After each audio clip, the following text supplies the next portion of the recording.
Chapter 21, Staircases. I might not have talked to anyone the next door except that we had a project to do.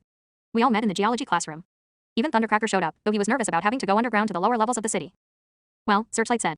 Let's go find all of this. He held up the tablet Retroquake had given him. It was just a sheet of metal with the instructions etched into it. We're supposed to be high-tech at this school. This thing is definitely from Predacon times. Does anyone mind if I bring Ravage? I asked. They all looked at me. Thundercracker narrowed his optics. Bring what now? Searchlight shrugged. I don't care. Yes, Ratchet snapped. Don't bring him. I need to concentrate. That thing will probably end up pushing me down some hole that goes all the way to the core. And besides, we don't have time. Let's just go. I hurried to get Ravage anyway, and caught up with the others as they were leaving the school. Ah, Thundercracker thought. A big fang symbiote. Ravage, huh? Good designation, very cute. If this mechling wants to come off as harmless, he's doing it wrong. So, Searchlight said. The closest way to get down to the lower levels is over here. He led us down the street to the corner, where there was a staircase going down. Ravage jumped off of my shoulders and walked beside me, excited. Thundercracker waited until he was last and then followed. We had better not go through any tunnels. I am not crawling through some rusting tunnel. The second level, where there was still a lot of sunlight, was crowded and bustling. I almost never came down here, but every once in a while, if I expanded my range too much, I could hear some of the mecha here. We continued down the stairs to the next level, which was relatively empty. Thundercracker was having a hard time with the lack of sky, and because it bothered him, it was affecting me too. Then we went down the spiral stairs another level, and the floor opened out into a vast cavern that stretched farther out and down than we could see. Searchlight considered whether sliding down the stair railing would be a good idea, but decided against it because there was another group of students below us and he didn't want to crash into them. Let's do this and then get out of here, Thundercracker said. What's the first thing on the list? The first thing, Searchlight looked down at the tablet. We need something mech-made. I think this staircase counts. Specifically, Ratchet grabbed the tablet out of Searchlight's hands. Something made by modern Cybertronians since the Quintesson Wars. This staircase, Searchlight said, for example. Not necessarily, Ratchet said. We need to check it for perfect symmetry in order to. Look, Searchlight said, I'm pretty sure anything as fragile as this staircase was probably made after the Quintesson Wars. Breeze looked down. That's a really far drop. Do you want to fail the assignment? Ratchet said. We need to be certain. Okay, then look at it. Searchlight snapped and tell me if it was built before or after the wars. Ratchet looked at the staircase. He said. Buildings and structures made before the Quintesson Wars take on one of the 357 crystalline forms. I really hope the bottom isn't as far away as it looks. Breeze gripped the railing. I don't even know why we need something mech-made, Searchlight said. This is supposed to be a geology class, not an architecture class. Breeze forced herself to look away from the distant ground and focus on the conversation. Well, she said. Primus is an architect, right? He did build Cybertron, after all. Searchlight sighed. I guess. Ratchet was studying the staircase. After half a bream, he stood. We can use this. We needed a picture of all of us at the location we'd found to prove we actually found it. Breeze had brought a little hovering camera which she pulled out and directed to take a picture of us on the stairs. It did so, then returned to her and she put it back in subspace. Okay, next thing, Searchlight said. We need something that was built before the Quintesson Wars. He really thinks we can find something like that here. Somehow, I doubt the ancients built anything in this cave. He skimmed through the list, which consisted mostly of different shaped pillars, tunnels, and crystal formations. How would you know where the ancients did and didn't build? Ratchet said. They built things everywhere. They could build whatever they wanted. I wonder if we'll ever be able to do that again, Breeze thought. Build buildings without touching them. A long time ago, before the wars, we had the technology for that. There were many buildings and other structures still standing that had been built back then. In fact, in some cities such as Voss and Praxis and parts of Yukon, the majority of buildings had been there since before the wars. Well, we could do this one, Searchlight said, pointing to an item about 2/3 of the way down the list. An example of how Primus builds on a larger scale than we need. We can just take a picture of the cavern itself. No, we can't, Ratchet said.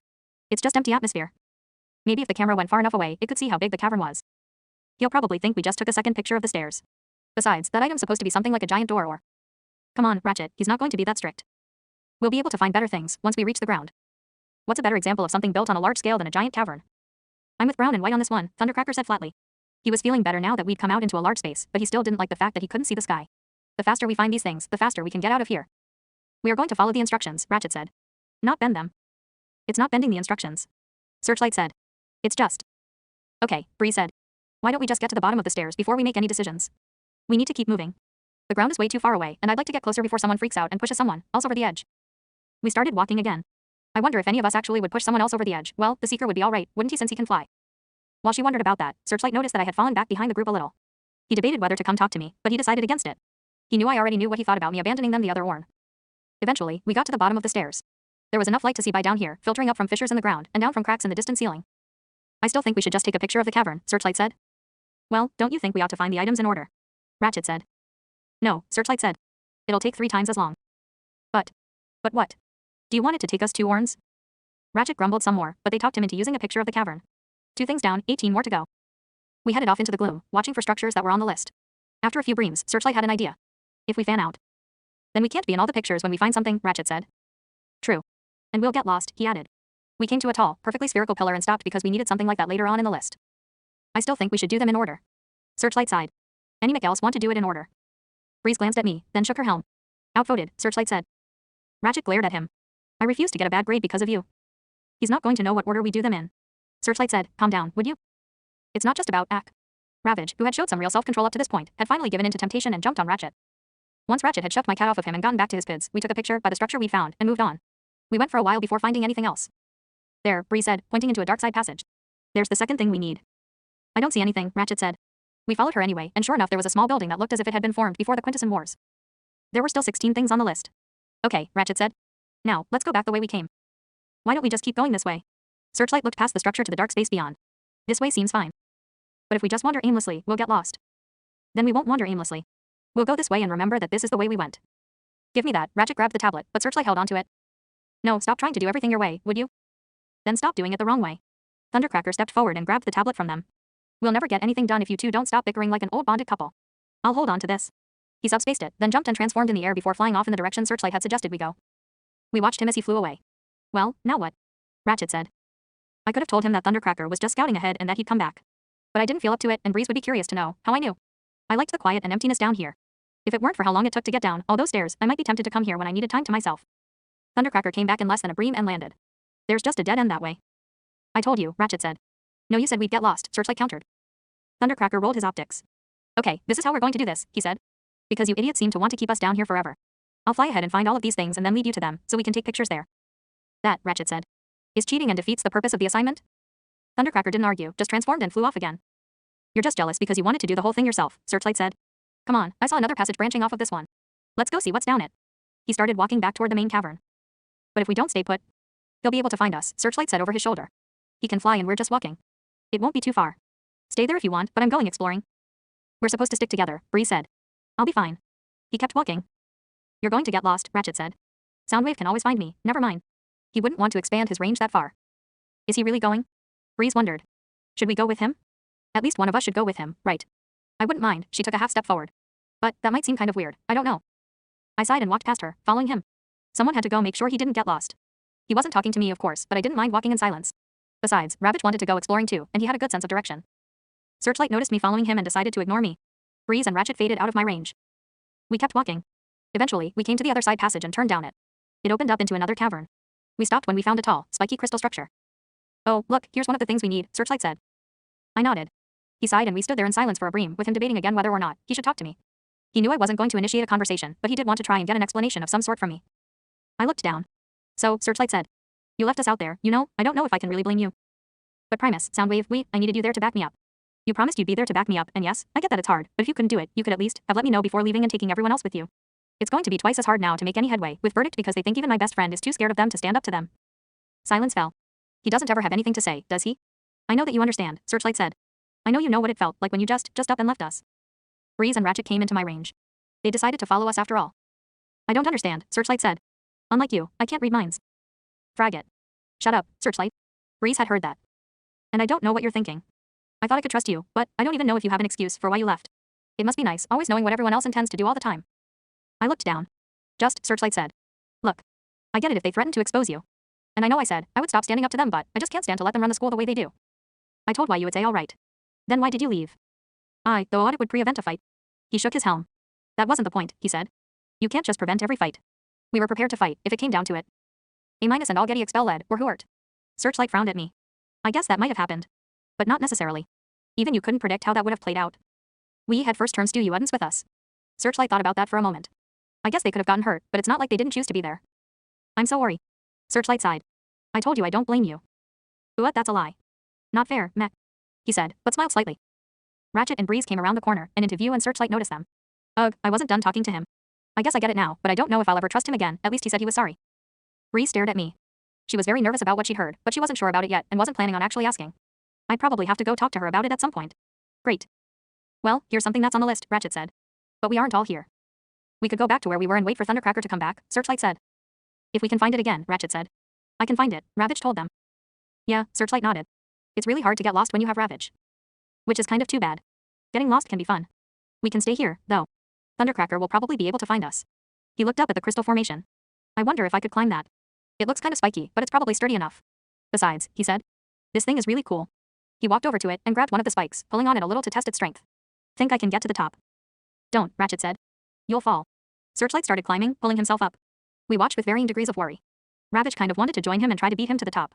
I reached down and picked him up. Not this time. Searchlight was about a third of the way to the top when there was a loud, cracking sound and the whole crystal broke. We all jumped back as it tilted and fell, and Searchlight left free just before it hit the ground. It shattered and sprayed us with little crystal shards. Breeze turned away, and Ratchet covered his optics to protect them. When the dust settled, Searchlight got to his pids. Did you see that? He said. That was awesome. Searchlight. Ratchet said. We needed that. Sorry, Searchlight grinned. It was totally worth it. Breeze heard the sound of an engine, probably Thundercracker. We could all hear it a few Astroskins later, and then he flew around the corner and landed. You couldn't be bothered to wait in the same place, could you? Sorry, Searchlight said. And I presume this was one of the things on the list. He looked at the bits of crystal all over the ground. Emphasis on the was. Ratchet said through gritted denta. Fantastic, he said. Well, take a picture of it, and we'll hope it still counts. I know where about 2/3 of the other things are. He led us from formation to formation, then left us and flew around to try to find the rest. We finished and were ready to go back long before sunset. We were pretty far from the staircase, though Ravage knew which way it was. Thundercracker left us to find the way out on his own. At this point, it didn't matter because we were done with the assignment and didn't technically need to stick together. We got to the staircase and started up it. Breeze and Searchlight discussed strategies against Verdict, but she was really thinking about other things, such as the fact that Searchlight had implied I could read minds and the desire not to be quite such a wide expanse of thin atmosphere between herself and the ground. We eventually got back out into the sunlight. Now we have to compile everything, Ratchet said. But the Seeker still has the tablet. Searchlight glanced at me. Do you know where he is? Breeze followed Searchlight's gaze. Is he talking to Soundwave, telepathically or something? Or am I just reading too much into this? I can't believe what I heard down there. I might have misheard, or maybe I didn't understand what they were talking about. What? Ratchet asked, looking at me as well. I bet. I didn't want to try to say Thundercracker's designation out loud. Too many syllables. He's on the roof. So when we walked back to the school, Breeze and Searchlight went to see if he was up there while I went to put Ravage back in my room. While I was there, Verdict and Motormaster passed into my range, also on their way up to the roof because someone had seen Searchlight going that way and had gotten a message to them about it. Great. Ravage hopped down onto my desk, and I looked at the door, hesitant, but only for a moment. I couldn't just let them corner him. I left my room and tried to beat Verdict to the roof, expanding my range just enough to keep them inside it, but I wasn't fast enough. Searchlight, Breeze, and Thundercracker were just coming down, and Verdict and Motormaster met them in the stairwell on the highest floor of the building. I kept heading toward them as they stopped. Hey, Verdict said. Fancy seeing you here, Searchlight. Why is the Seeker with them? Doesn't he know that's a bad idea? How come they get the Seeker anyway? Where's your pet drone and his rabid cat? Oh, wait, I forgot, he gave up on you. You're a lost cause. Oh, you give it up, Searchlight replied. Do you actually not realize how stupid you sound? You just can't get it through your thick helm that you've lost, can you? Verdict said. This is over. You tried to get the other students to stand up to us and it didn't work. And it's never going to work. You're just going to keep losing. I was getting close to the bottom of the flight of stairs. Searchlight shrugged. Okay. Go ahead and keep telling yourself that, he said, and tried to push past Verdict, but Verdict shoved him back and he stumbled. Hey. Motormaster grabbed him from behind, but Breeze joined in and shoved Motormaster with a surprising amount of force. Leave him alone. Motormaster shoved Searchlight off to the side and grabbed Breeze instead. Then he threw her away from him. She flew back and almost caught herself at the top of the stairs. There was a moment when she teetered at the edge, and then one by one, over the course of less than an Astroskin, everyone watching realized she was going to fall.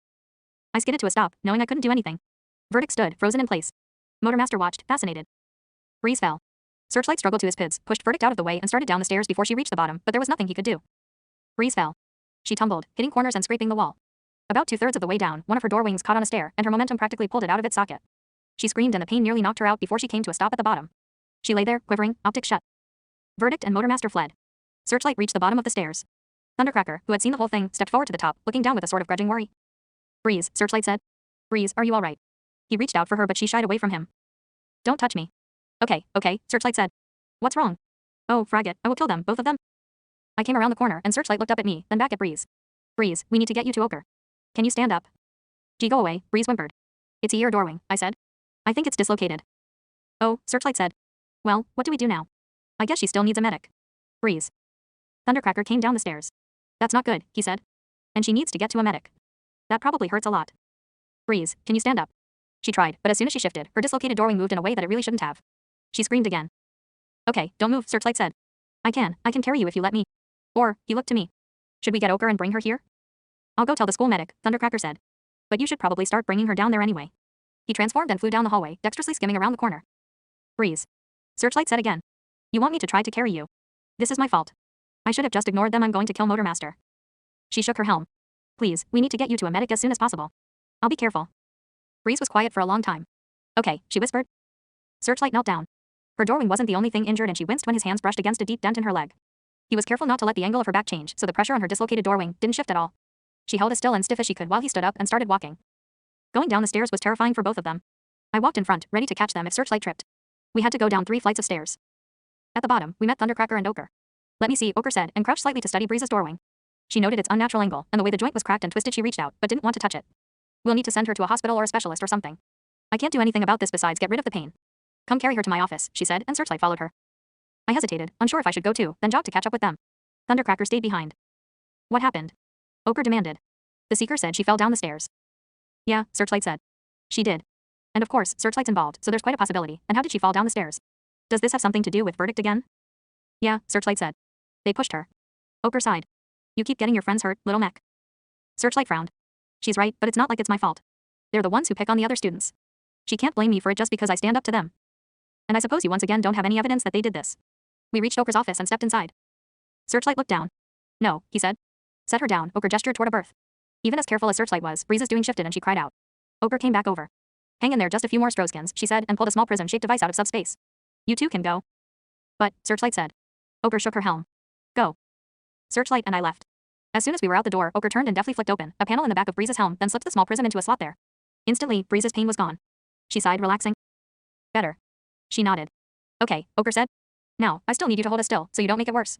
I'm going to calm your creators, and then we'll get you fixed up, all right? We walked out of range. You didn't happen to get a recording of them pushing her, did you? Searchlight said. I shook my helm. I hadn't gone there fast enough to actually see it, except through everyone else's optics. I suppose you heard them following us and chased after them. I didn't feel like I needed to answer that question. Why else would I have been there? We went to Searchlight's room where Ratchet was waiting. He had been starting to worry. He also wasn't happy to see me. Did you find Thundercracker? Ratchet asked. Does Soundwave think just because we did a project with him, he can come back and everything's forgiven? Ouch. Yeah, Searchlight said. Thundercracker was on the roof like Wave said, and he gave us the tablet and then we were on our way down, but we ran into Verdict and Motormaster on the 4th floor landing. What? Yeah, and the discussion got kind of heated and Motormaster pushed Breeze and she fell down the stairs. It was really awful. I think she'll be alright, but she dislocated her door wing. She what? Ratchet. Where is she? Where do you think? Searchlight said. We took her to Ochre. Calm down. He sighed. This is my fault. It should have been me, not her. I wonder, Soundwave, if you hadn't left 2 warns ago, and we had actually managed to stand up to the bullies, would this have happened? I looked down. Or would more of us have gotten hurt? Ratchet huffed. I can't believe this. I hope she's alright. Ochre will know what to do, she's pretty good for a school medic. Then he glared at me. What is he doing here? He said. Searchlight looked at me. I don't know, you did come try to help us. That doesn't change what you did the other warn, but I'm not going to kick you out or anything. He didn't need to. I turned and started walking away. And there he goes. This doesn't feel right, wait, Searchlight said. I hesitated. Mech, I'm not going to follow you. If you go, then you go, and that's your choice. But you don't have to. I still kind of want to be friends, you know? I understand why you did it now, not that I necessarily agree. But how lame would it be if we stopped being friends over one stupid thing where we were both just trying to make the right choice? And here I was at this decision again. Friends or no friends. Only this time it was actually a choice. If I left, then he wouldn't hunt me down and try to drag me back into the group, actually, give it a few warns and he might. It didn't matter either way. The choice got easier every time. I shrugged and came back to sit down in my customary spot at Searchlight's desk. You're just letting him, Ratchet said. Yeah, Searchlight said. But he is still my friend, all right. Ratchet sighed and went back to worrying about Breeze and her doorwing. An awkward silence fell. It struck me, not for the first time, that Searchlight could have made friends among the more normal, socially skilled students. But for whatever reason, he picked Ratchet and Breeze was mostly normal, or at least her strangeness was a normal kind of strange. The other 2 of us, not so much. Well, Ratchet said at length. We should finish this assignment. Oh, Fragget, I need Breeze's camera. Searchlight looked up. Why didn't you get it when she was still here? Searchlight frowned. I was kind of preoccupied trying to get Breeze to Ochre's office. Also, it's not a problem. We'll just go ask her for it. I want to go see how she's doing anyway. I don't know how long it'll take Ochre to fix the doorwing, though. Ratchet snorted. Ochre can't fix her doorwing. Searchlight frowned. What do you mean? The connecting cables between the doorwing and the sensory grid are almost as complex as the connections between your spark chamber and your processor, so for a school nurse to try and set the joint of the doorwing would be what? He snapped at Searchlight, who was staring at him incredulously. How do you know this stuff? I read a basic medical manual once, Ratchet said. What? Why? It's useful to know. You read a medical manual for fun? I read a lot of things for fun. Searchlight put a hand to his helm. You are so hopeless, Ratchet. I don't even think you're Cybertronian sometimes, you know that. Ratchet glared at him. Well, at least I'm not completely insane like you. I'm not insane, I just want life to be interesting. Back to the subject at hand, you read a basic medical manual, and it taught you how to fix doorwings. No, Ratchet said. Of course it didn't. He was even more confused now. But it said you aren't supposed to touch doorwings unless you know exactly what you're doing. Ochre will probably have sent Breeze to a real hospital. Whatever, Searchlight got up. Let's just go see. Even if you're right, maybe we can catch her before she leaves. We followed him to Ochre's office, but we were too late and Breeze was gone. Ochre was there, though, so I let Searchlight hit the entry request button without saying anything to him. Come in. Ochre turned around when the door opened. Oh, you're back. Breeze isn't here. I had to send her to a specialist. Ratchet looked at Searchlight. What did I tell you? Okay, Searchlight said. She left this for you, though Ochre pointed to the counter where Breeze's camera was sitting. Ratchet went over and took it. I don't know what to tell you, Ochre said, looking at Searchlight. I don't suppose I can blame you for what happened, but you should be more careful. He nodded. I know. I'm sorry. She smiled. Well, no permanent damage done this time at least. Are any of the rest of you hurt? Searchlight shook his helm. Then if there's nothing else you can tell me about what happened, you're free to go. Bree should be back by next Orn unless her creators decide to take her home for a few Orns or something. I'm sure even if I did go, find some proof that this happened, they'd say it was an accident and get off with just a decairn of detention or something. I've warned Grey Charter. If he's waiting for someone to actually die before he expels those miscreants, then it might just happen one of these Orns. Okay, Searchlight said. Thanks. We'll let you know if we have any more proof the bullies did something. And then they won't do anything with the proof. It doesn't matter what Verdict does, they won't expel him. We left and headed back toward Searchlight and Ratchet's room so we could compile, or in all likelihood, just watch Ratchet compile the geology assignment. I thought about going to get Ravage, but didn't want to make it look like I was leaving. Ravage had had some time out of my room already this Orn, so he'd probably forgive me.